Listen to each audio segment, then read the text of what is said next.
evening, everybody. I'm Mary O'Connor with the Alaskan Aviation Safety Foundation and with the National Institute for Occupational Safety and Health. On behalf of Alaska Public Media, thanks for watching Hangar Flying.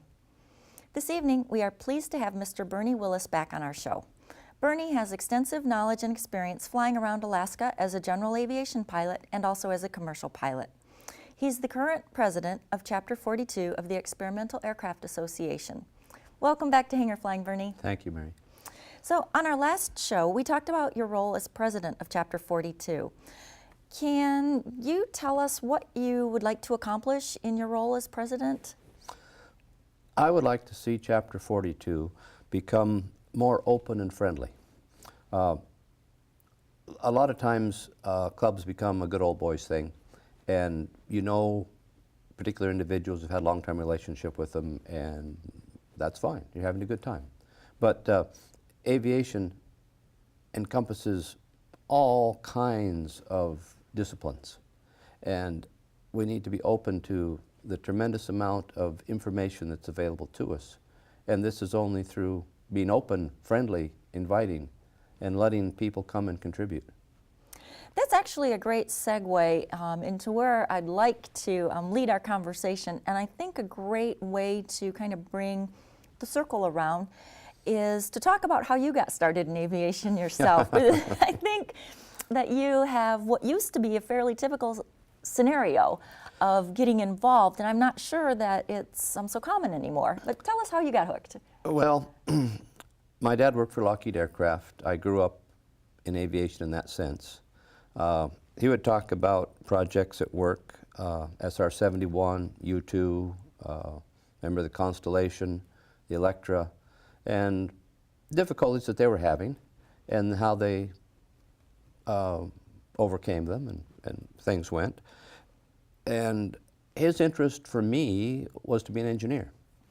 And I thought that was fine. I liked engineering. I liked making things. But later on, I discovered that math past trigonometry was not working for me very well. And then a friend took me for an airplane ride. And I said, you know, I could do this. I could be a pilot. And from there, I went to investigate what a piloting career really meant. And of course, I had some contacts with people in airlines, and I found out that the pay was good, perhaps the time off was pretty good, and then that just exploded into other things. When you had time off and you had funding to do it, you could travel. And the travel for me was North America and Western Europe. That's the areas I was interested in. And so I was able to enhance my other interests, not only flying, but dog mushing. I was able to go to Europe and judge what was then the Alpenrad. I was able to go to Iceland and places in Europe and take courses on teaching horseback riding. Many interests that I touched were able to be enlarged because of the time and the finances that aviation provided. And today I have such a special situation going in Iceland. A friend is Ori Eriksson. He's a pilot for Iceland Air who comes here to Anchorage in the summer from time to time. And his wife is from Switzerland, but is very interested in Icelandic horses. Now, usually when I go to Iceland, I go to learn about Icelandic horses. But on my last trip there, I helped her with her horse.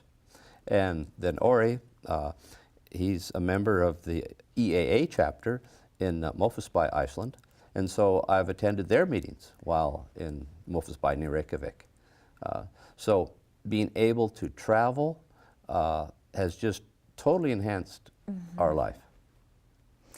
That's really nice that you could tie a lot of your interest into aviation. It's really served you well. We've seen the numbers of pilots decreasing and the numbers of people who are even getting into aviation as a career and a hobby are decreasing. What do you think we can do to get more people interested in aviation and keep them involved? Well, there's always the financial thing, and I can appreciate that. I remember when I decided to learn to fly, I went to the local flight school and found out that to get my private license, 40 hours, would cost $660.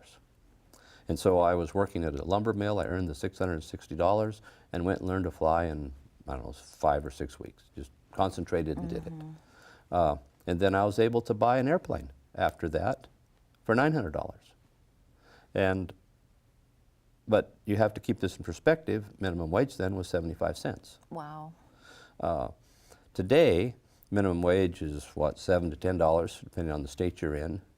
But to buy that kind of airplane or equivalent airplane to that would probably cost $25,000. So really things are, they're out of proportion to what they once were.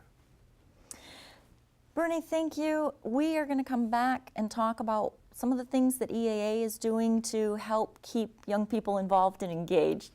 Thank you so much. We look forward to having you on our next show. Thank you. Ladies and gentlemen, on behalf of the Alaskan Aviation Safety Foundation and Alaska Public Media, thank you for watching Hangar Flying. Until next time, fly safely.